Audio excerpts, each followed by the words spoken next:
Hello, friends. Welcome to Avatar: The Last Airbender, the extended edition. I'm Ez. And I'm Lottie. And we are here to break down Episode 1, Aang. For some of you, this will be welcome back. But if you're new here, we are husband and wife that run two fandom podcasts together.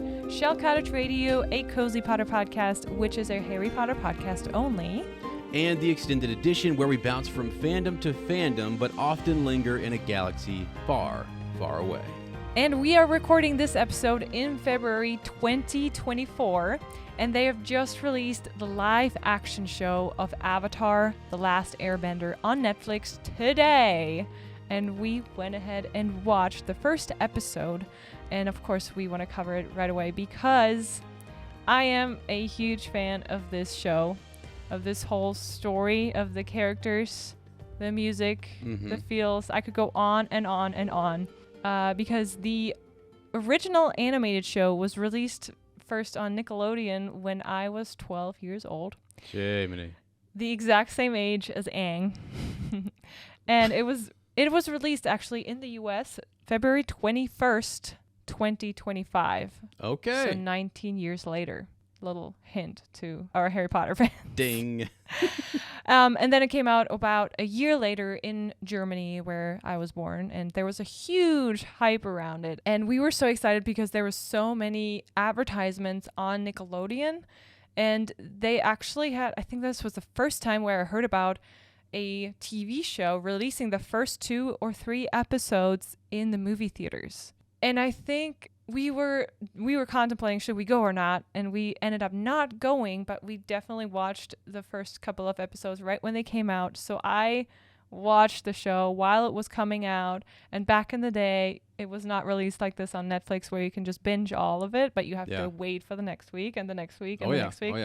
And that's how I watched the whole show. I loved it, and I rewatched it over the years probably 5 or 6 times. Oh, come on. More than that. My heart is absolutely in it. And I want to say, though, I only know the show and the lore that's talked about in the show. I know nowadays there is some books and whatnot around it that I have not read. So I don't know any of the Kyoshi. I know there's a Kyoshi book. I always see it on Audible all the time. It's being recommended. But the Kyoshi book, I don't know much about that. Maybe it's time then. It's time. It is time. Right? It is time. There you go. It is time. It's time for you to step up into those books and start reading. There's several, right? Isn't there more? Are there graphic novels, or is there? I think so. Yeah, it feels like there's more to this. I know there's another series even after what I've seen. I've only seen the first 3 seasons with you. You're such a huge fan that you were like, we're not getting married until you've seen this. Oh, yeah, I introduced you to the show. Yep.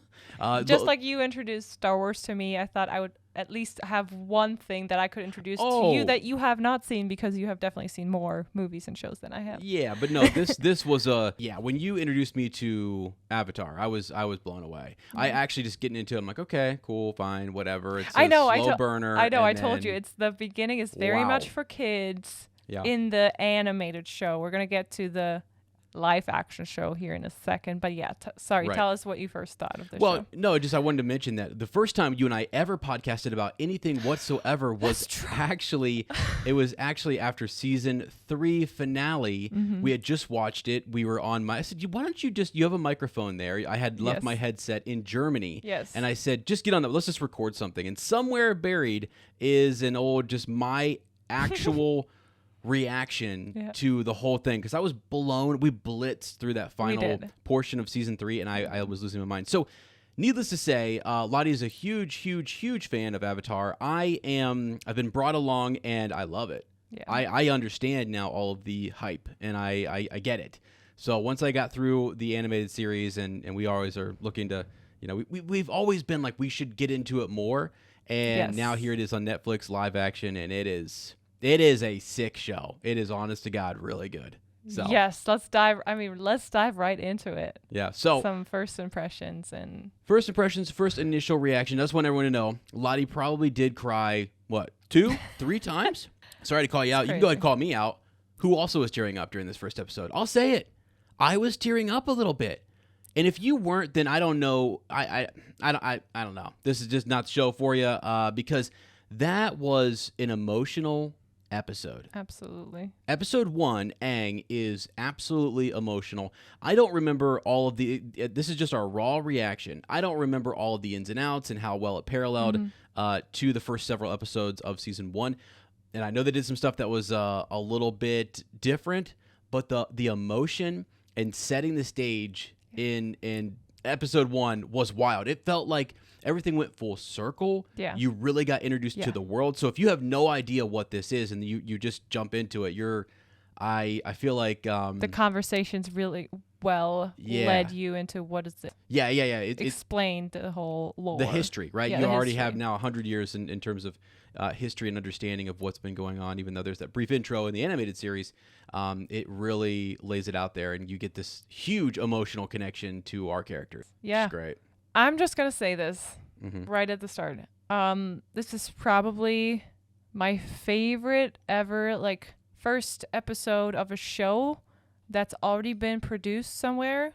Okay, yeah. And now is, or like a reproduction or like a remaking? Or a book that's been adopted. Yeah. You know, books and movies are always a little different. But yeah, a reproduction that was so well connected to the original and yet found a way to somehow condense it, yet expand on the important things and bring it all together, the first couple of episodes of Season 1 in just one 1 hour episode. And it was, I mean, they started it off a different way, but it all made so much sense to do it that way. And like you said, led even to newcomers, it was well explained, but to returning watchers who already know the show, you were kind of expecting, okay, we're going to start off at the South Pole, we're going to see Katara and Sokka. No, none of that. And this is full spoiler from now on. We're going to talk about exactly what happens in episode 1, right? So if you haven't seen it, you should probably watch it. We just had a absolute, like, got off the couch, came over, turned on the mics and cameras, and here we are. So yes. So they start us off, instead of in Katara's and Sokka's timeline, they start us off 100 years ago on the day when the Fire Nation declares war and starts the war and starts their first attack against the Southern Air Temple. And it actually starts off with a really crazy scene. This Earthbender is being chased by some Fire Nation guys because he has the secret plans to their attack. And he's going to smuggle it or bring it to the Earth Kingdom, and so they're prepared. He thinks. Right. And we already see this chase and some sick bending action happening, and you're thrown in right away. I love it. It's, again, as a returning fan, you're like, who is this guy? Yeah. You have no clue. Yeah. I was wondering. Like, I was speculating. Are we is this a scene from later, or is this a guy we should know? No, it's just a really strong Earthbender from 100 years ago. Yeah. That we don't know. Yeah, and he was powerful. Yes, he was powerful. I mean, the stuff he was throwing down there just to get that message out was like, wow. Yes. Yeah. It was amazing. And then we find out Fire Lord Sozin. So Sozin is he is not the grandpa, but the great grandpa to Zuko and Azula. Yeah. Because it's Fire Lord Sozin, Fire Lord Azulan, and then it's Fire Lord Ozai, which is the younger brother of Iroh. Oh, okay. Which we will all learn probably later. Yeah. And then it's Zuko is his great grandson. I am impressed that you're already remembering all these different names. 2 generations ago. You are smoking right now. You are like literally on fire. Okay. Yeah. So, because I was confused when we started, I was like, what is going on? Who is this guy? It's Where's Sozin. our younger characters? And yeah, so right. I get it. And they catch that Earthbender. So his friend, he actually is able to bring the plans to the Earth Kingdom, but he himself, the Earthbender, is caught by the Fire Nation, by Sozin. And then he learns from the Fire Lord himself, thank you for doing that. This was our whole plan, actually. Yeah. All along. Dang. Because they want... You said at first you actually understood what was going on before I did. What were they doing? What was the secret? It was a setup. Plan? Yeah, it was a setup. I was like, oh crap. I mean, as soon as he started talking, like the plans are going, they let them get away. Right. I mean, this is the classic thing from Star Wars. Like Princess Leia says to Han Solo when they get out the Death Star, they let us go. Yeah. Right? There's a tracker on us. Right. There's a setup here, and it's perfect way to start this off. Yeah. So yeah, the idea is that they're going to take all of their warriors to the borders, that they're going to basically prepare, get ready. All the attention will be on the Earth Kingdom, and that leaves other kingdoms, areas vulnerable. Unattended. And also the other nations will go and help the Earth Kingdom because they think, okay, this is the big kingdom that can withstand the Fire Nation. And they think the Fire Nation, whereas we have the water tribes and the air nomads, they're kind of scattered on the map, right? So everyone thinks they're going to attack the Earth Kingdom first because they're this other big nation that can actually hold their ground against them. Right. Can I say, so yes. just so being a novice, it is actually now making more sense, because when I first started watching all this, I thought, okay, you've got the Fire Nation, right? It's a whole nation. Right. And then you've got the Earth Kingdom, Right. which is a huge kingdom. Exactly, yeah. And then you've got the water tribes. A tribe is a much smaller thing, and right, and then you've got the nomads. And you think of nomads being sort of like in isolation, like very smaller in number and spread out. Yeah. So I don't know. I always thought of them as more all like four kingdoms, but I mean they are, but they aren't, right? So they're just the way that they title them is very interesting. So Fire Nation, Earth Kingdom, and then Water Tribe, and then the Air Nomads. Yes. And in one of the southern air temples, that's where we start our adventure with Aang during his time when he actually was supposed to grow up. Yeah. When he was 12 years old, just playing with his friends and being trained by his master, Gyatso. And they were all getting ready for a festival. Aang tells Katara later he's friends with the Fire Nation. He has friends there, and they visit each other all the time. So they're just celebrating a huge festival for the comet that's about to arrive. The comet, we know, is enhancing the Fire Nation's skills. Right, fire bending is stronger when there's a comet arriving, and we learn that there's a comet coming later as well, probably at the end of this season. Yeah. But anyway, they're getting ready for this huge festival and can't wait. He's just having fun. He's running around, and they capture that so well. I was wondering, how are they going to realize airbending? Right, in live action, how do you show airbending? Oh, how do you show it? Yeah, for sure. Because in the animated show, you can kind of show the air. You actually see the air balls that they have underneath them when they ride them. Right. And I think they did that so well, because you can kind of tell, but it's not visible. Yeah, it's still blurry, and it looks you like can see the air currents. It looks real. Yeah. I mean, that's sort of the thing, is that the visual effects look really good. When we started with the Earthbender and the Firebenders, like that was legit in the beginning. It was very high definition, really good detail. And so then you're right. Yeah, as you continue to the Air Nomads, they did a great job with their bending and the visual effects. Yes. Oh, what I forgot. I loved when they did the whole here Fire Nation is declaring war, and then over to the Air Temple. In between, they explained the Avatar, and that he or she's supposed to bring balance to the world, but it was Kyoshi, Avatar Kyoshi, who explained that to you. I thought it was really neat. Anyway, so overall, actually, we were just going to talk about our first impression, but overall, the first impression was phenomenal. Of the first couple of scenes, the costumes also look amazing, I think. Clothes of the Air Nomads look so real and so well connected to the original show. And also the water tribe that we see later on.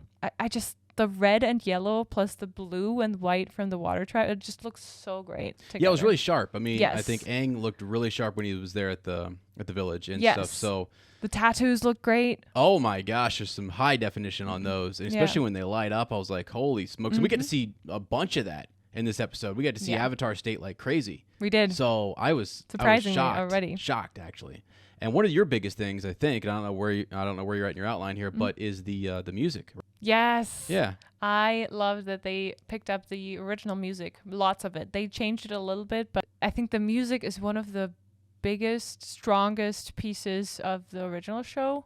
And I would have thought, if they go with a different music, it has to live up to the old music, or it has to be somewhat the same theme, because the music had such a strong emotional connection to the whole show. Right. Especially when they do the Acne Kai, like the fights they do. Yeah. Or when Avatar state, like there's a certain music that hits whenever the Avatar state comes up, right? Just like the theme of the Force will show up in the later shows. In For sure. Rebels, you will hear it again, right? Yeah. Yeah. And that's a theme that just has to come back. If it's Star Wars, you need to hear it. Yeah, it's such a strong connection. As soon as it came on, and I mean, you literally put your arm up and you're like, goosebumps. Literally, you're like, goosebumps all over the place. And I was like, wow. And we were just sort of emotional the whole first part of that. I mean, when he's talking to his master, Jiminy. Oh, that was so good. Oh, I will always be your friend. Yeah. Always. Monk Gyatso said that. Something about that. Something. Almost like he knew.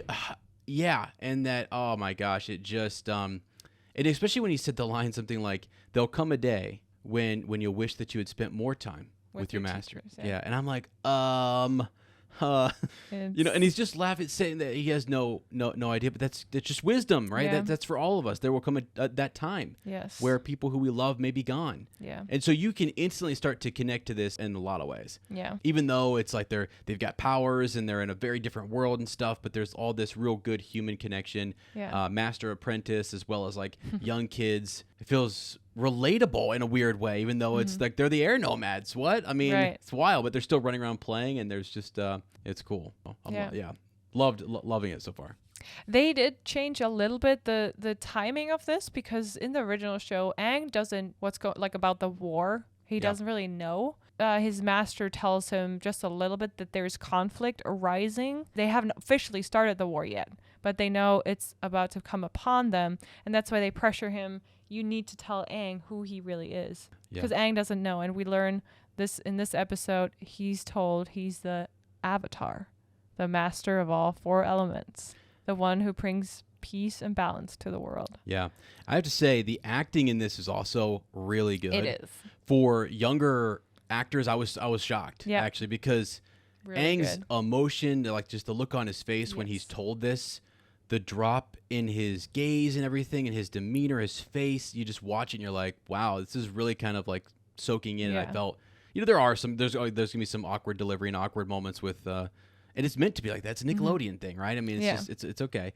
But I thought when the moments were serious and they needed to be really good and the acting needed to really step up and convey a lot of emotion, these actors, these kids are doing a great job. Yes. Doing a great job, They because are. I was like, wow. It's easy to draw that, right, as an adult into these, well, not easy, I shouldn't say, but like when we were watching the animated series, like you have a lot of control over those things that you want to kind of convey.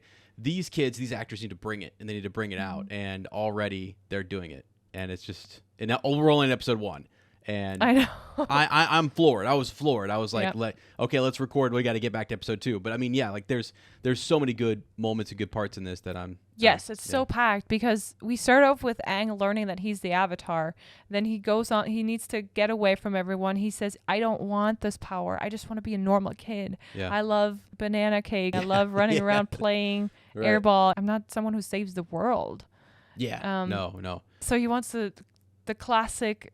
He just wants to escape from his responsibility that he never asked for. Yeah, he never asked for it. And he's also, as you said, he's a kid, and this all happens very fast, very, very quickly, very unexpected. And so, Sokka later, when he calls him a coward, kind of a little harsh, buddy. But I mean, it was cool for us, the audience, to be able to see what that was like and go, you guys don't get it. You don't get it. You will here in a little bit. And at the end of the episode, when they go back, he sees the ruins, right, of his temple. Yeah. It really sinks in, I think, for them. I think for Katara and Sokka, they're like, wow. It's so full circle that they did that in this episode, that they started off at the air temple, where we see him, thriving nation, his friends, his master, and then at the end in the same episode, he revisits that place and like sees, the skeleton of his master. I mean, who wouldn't go into Avatar state at that point, though? He does go straight into Avatar state, and don't blame him at all. But one thing I want to back up a little bit that was really cool. So we're gonna get to everybody's favorite character, Uncle Iroh, here in a second. I mean, some of you thought I was gonna say him, but I mean, Uncle Iroh is my guy. Like, whoo, love that character, but. Sokka was never, I know kids love, he can be annoying and funny and all those different things. He's a lot of emotions. Yes. And they use him in a lot of different ways in the animated series. And this kid is killing it. I think he's doing a great job because you were like, he has to be funny. I know. Before, like the first time we saw him, I didn't see him yet. I just noticed, oh my gosh, he has to really get into the like everything that Sokka does is, like you said, a range of emotions, but he's also the funny guy, and not to make it ridiculous, but like actually like deliver the lines so they hit home, and they do. He did. And I just want to absolutely nailed it. For sure. I want to say to the cast too, we're going to get acclimated on everybody's names and stuff and get used to these new individuals because we just dove into this and we're kind of blown away. We weren't even so sure we were going to be over here on the microphones, but it's that good that we were like, let's go. Emotions are running Let's high. go. So we will get acclimated on it because I'm wanting to know everything about all these different individuals now because they're so cool. They're doing such a good job. But that moment though, when Zuko shows up and he's outside the gates, and you can see it, there's this sort of like fear, like what is going on? He's still very much a kid. Yeah. And Sokka was left in charge. Yes. And holy smokes, he steps up. I mean, again, unfortunately, I think had Aang been there, right, and somehow even survived the temple attack or whatever, he would be a lot like them. He happened by circumstance to be away from all of that, got caught in a storm, unfortunately, couldn't make it back, and was just trying to get some air, right? Clear his mind. Yeah. Get some air. Wow. But I think they inspire him a little bit, which is pretty cool because he's the Avatar, but yet he's inspired by them. Yeah. And Sokka for sure, because he steps out, he's like, no one's ever done that for me. No one's ever fought for me. Yeah. And really challenged him to single combat. Well, yes, because you're right, because he was the one who was supposed to fight for everybody. Now here's this other kid fighting for him, but who actually initiated it? It was Katara. I mean, Sokka in the end stepped up, but it's Katara who changed his mind. And now we're full on into South Pole, Southern Water Tribe. And I love how they changed the scene and atmosphere of the ship. The battleship that was stranded in the Southern Water Tribe, where she's waterbending. Exactly. Yeah. For her, it's a place of what do you call it? Where you just go and retreat. Yeah, sure. Solitude. It's quiet here. Yeah. I can do my bending without anyone watching me. In the other show, no one would go near that ship. And they accidentally, when Aang was there, he was just like daring her to go on the ship and let's explore. And they were accidentally firing some of the old flares or like fireworks, whatever it is. Yeah. And they accidentally set those off. And that's how, again, Zuko was drawn in even more. And knew something was going on. You know, so, I mean, that's a great point because that's a place of, I mean, that symbolizes sort of like destruction and it's a scar right near their tribe, and for her to go there and face those fears and to be also water bending in defiance in that ship is it's pretty cool. It's a really clever way, I think, to kind of I think where they made changes and altered things, they did it in a way that was super respectful and super and really, I don't know, amplified the emotion or the message or theme in that moment. Yes. So I'm very well put. Yeah, just blown away. But because I thought, I don't know, like I saw there was 8 episodes, and I was like, it's gonna be a lot to cram in 8 episodes. What are they doing, the whole season or whatever? And they are just nailing it. I think we're gonna come to a point where you were kind of pointing out the differences to me in terms of like what happened in the animated series, then how they cut some of that out. And I had to kind of think, they actually do go on Zuko's ship later for the rescue mission, but they decide not to do that. Right, to save them some time. And they still show us enough of the ship and the, Uncle Iroh and the room that Zuko stays in and what's, the obsession. What kind of, the obsession, what kind of person is Zuko at that moment. And I love how they also, the Water Tribe always felt like Southern Water Tribe. There's not much there. I felt like they expanded on that in a very cool way. They actually have this bigger igloo or tent where everyone meets, like kind of like a commons area where they all of them talk to Aang. And I thought it was really cool where there was old, we see it right now actually, where Gran explains the history. Good old Gran. And she remembers. That was another chill moment. Yes. I was getting chills when she spoke. I was like, wow. Yeah. She tells the history and takes us back through kind of the intro to the episodes, right? Yes. Like, and you're like, okay. And you could see it again on Aang's face, and everyone's sort of like looking back at him, like, it's also just, I think, super. I mean, in a weird way, it's like it's cool that you're right there with this Water Tribe who is seeing that to them the air nomads are like the Airbenders are legends. They only Yeah, in yeah. myths, legends. Yeah, like they're no more. Yep. And here's one just Probably way one out of of the place. and yeah. one of the strongest ones ever. Right. Yeah, it's so wild. And then Zuko arrives. They have that fight. Sokka steps up. He has no chance because he has no bending. That's his whole arc, right? He's a warrior. He's always been a warrior. He had to step up for his dad, but he never had those bending powers. And he tells Katara, even hide your bending powers. That's everything he learned when he was little. Yeah. His tribe was eradicated. All the women were eradicated because of bending. So to him, it symbolizes something that he, A, quite doesn't understand, and B, is scared of because it meant it had so many negative consequences for his tribe and family. And here he easily gets beat by Zuko, of course, who's been training all his life for this moment to catch the Avatar. And he expected someone old, well-trained for 100 years. He was ready to fight, and then this kid comes along. Yeah. Right? He's just a kid, but right. man, that was the moment when I got chills, is when Aang, he just like shows all his bending powers, but he knows they are outnumbering him, and he wants to protect now the ones that protected him.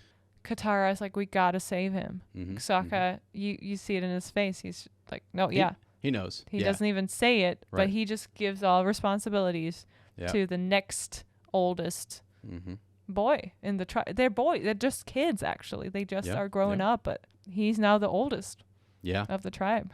Yeah, it is kind of it's funny because they're like, it's such a meager defense, and he is in charge of the defenses, Sokka, and he's giving these last parting words and this instruction. And I sometimes think about it in legendary terms, which is like, the children of that village will remember the great Sokka who like defended them and went after. And to us, he's kind of the silly character, but to them, he's their hero. Oh, when they come back, he is the hero who brought back the Avatar and helped him to bring peace and balance to the world. I mean, he and his sister are the biggest heroes of that tribe. Yeah. To be honest, it's cool. It's so awesome. Yeah, I love the Water Tribe.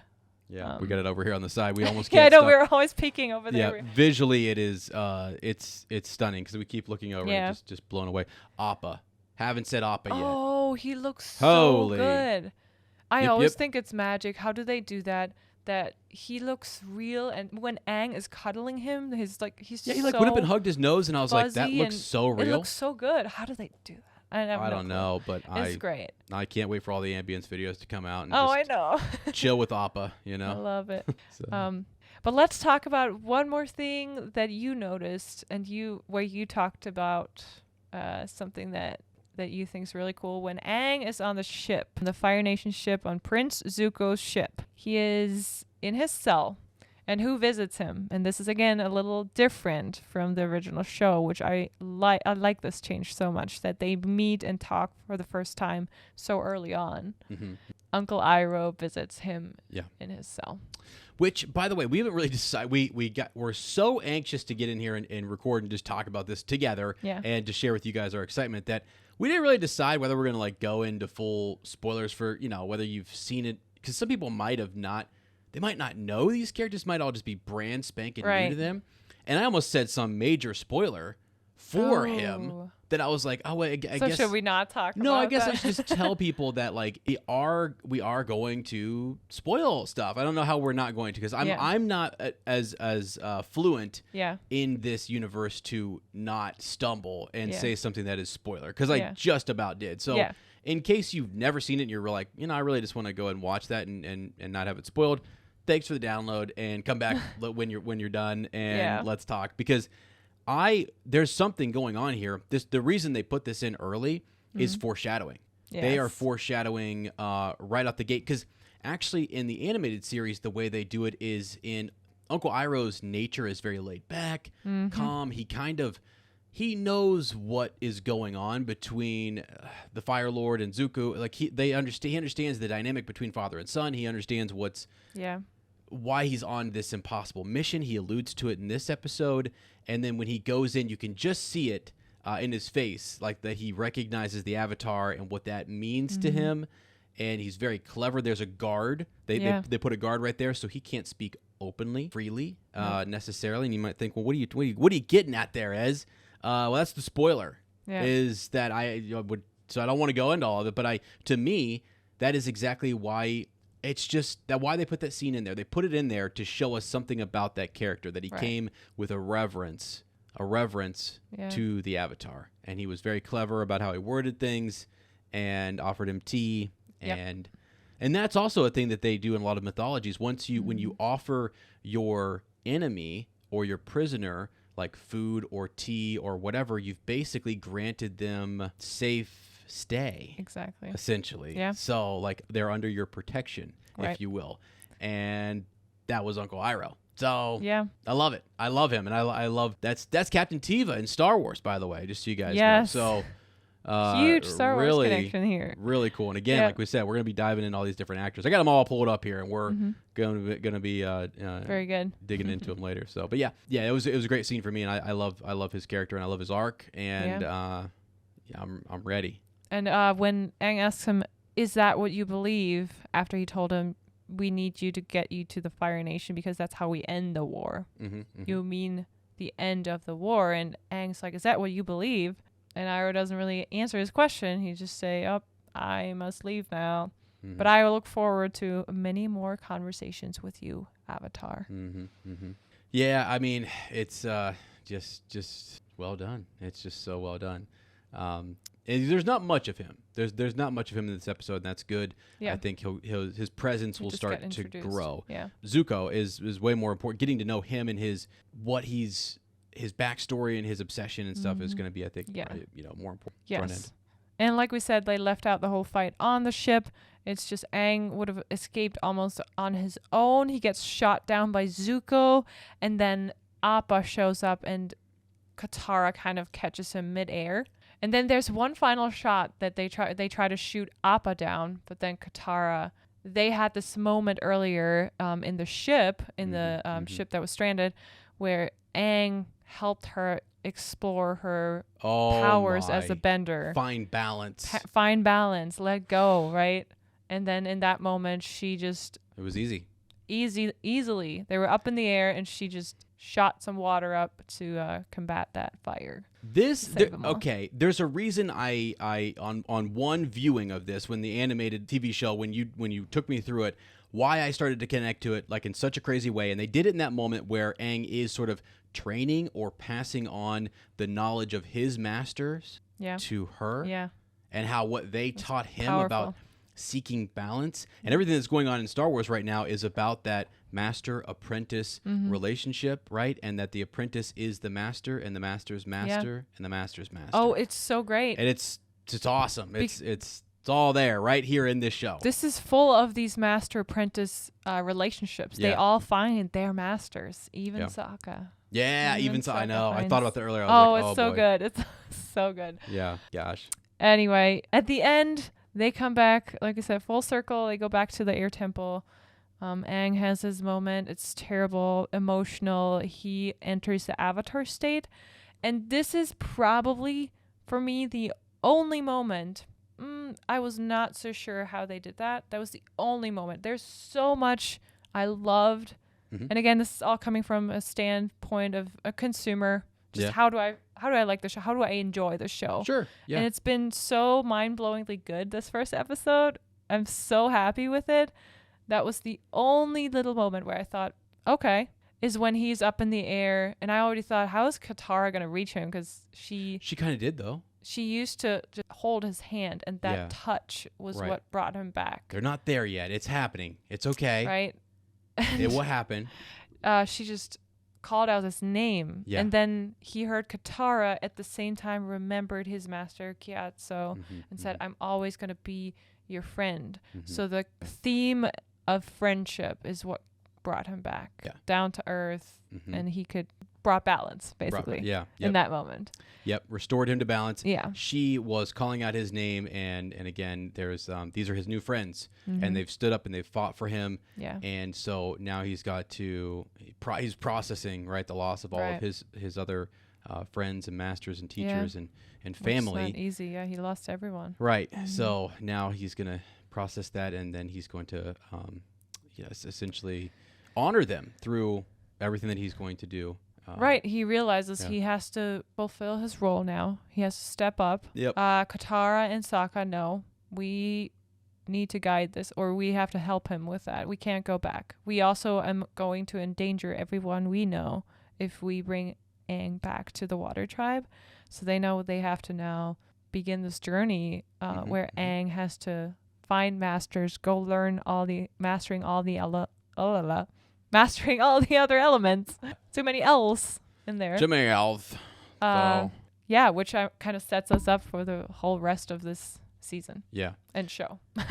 It does. And so with that, I think we're again just overly excited, and just had to get our thoughts out here to you guys, because I'm really excited. I honestly got a little emotional a few times when the music kicks in, and there were just some epic moments. People are already invested because once Netflix got a hold of the animated series back in the day, it blew up again. I mean, so for, I think, younger sort of fans of the show who grew up with it like you, then it came back out, and there was a second boom to this. And I'm really, really, really glad that they capitalized on this live action. Yeah. So we're, again, hopefully by episode 3 or 4, we're not changing our tune. I don't think we're going to, which is sort of why we jumped on here. But we will definitely be back. We're going to kind of take it episode by episode and just binge it this whole weekend, and then drop all these episodes for you guys. Which, to our friends who are our Star Wars listeners on this channel, we will be back. We have seen Bad Batch, just so you know. Season 3 is out, and awesome. We've watched the first 3 episodes. Fantastic. But just so we didn't have to drop a Bad Batch episode and then drop all of the, all the Avatar stuff, and they'd be all like separated, we're gonna binge the Avatar, and then we are going to get into Bad Batch Season 3. So stay tuned for that. All right, friends, thanks for extending your Avatar experience with us. We are jumping off here and right back into episode 2, Warriors. Stay tuned for more. If you have thoughts and you'd like to share those with us, then send us a message to theflannelwizard@gmail.com. That'll get you stuck. That Gmail, and for some of you guys who know I am the Flannel Wizard, I have had that Gmail for quite some time. I love it. And I do check it. So please, if you have messages about, I guess, anything really that's not Star Wars related, send it there, if that makes sense. That makes a lot of sense. Yeah, because I'm going to be doing a lot of Star Wars stuff, and I still want folks emailing me at Star Wars Hangout 77. So 2 emails for you now to hit up. Or follow us over on social media at The Extended Edition. Yes, and if you're interested in Harry Potter as well, we have, like we said in the beginning, an all Harry Potter podcast. It's called Shell Cottage Radio. Or check out on YouTube the Extended Edition, where we post a lot of Harry Potter and Star Wars content. And maybe in the future, some Avatar content. Some, what else do we have? Some House of the Dragon content. Oh, yeah. Some Lord of the Rings content. Rings of Power. Oh, yeah. It's all coming down the line. Yep. So we're excited, friends. And we kind of just surprise dropped this on everybody. So I feel like people who got to the end of this are going to be like, Ez and Lottie, what the heck? Yeah. Sorry, friends. We just changed everything over. Too many things we want to talk about. And I just figured what better way to do it than just to kind of take this podcast and just go crazy. This was fun, though. So. Yes, I know. Let's get back over here and watch episode 2. I know. We will see you guys in just a little bit. Have a good one, and we'll see you next time. And remember, yip, yip. Yip, yip.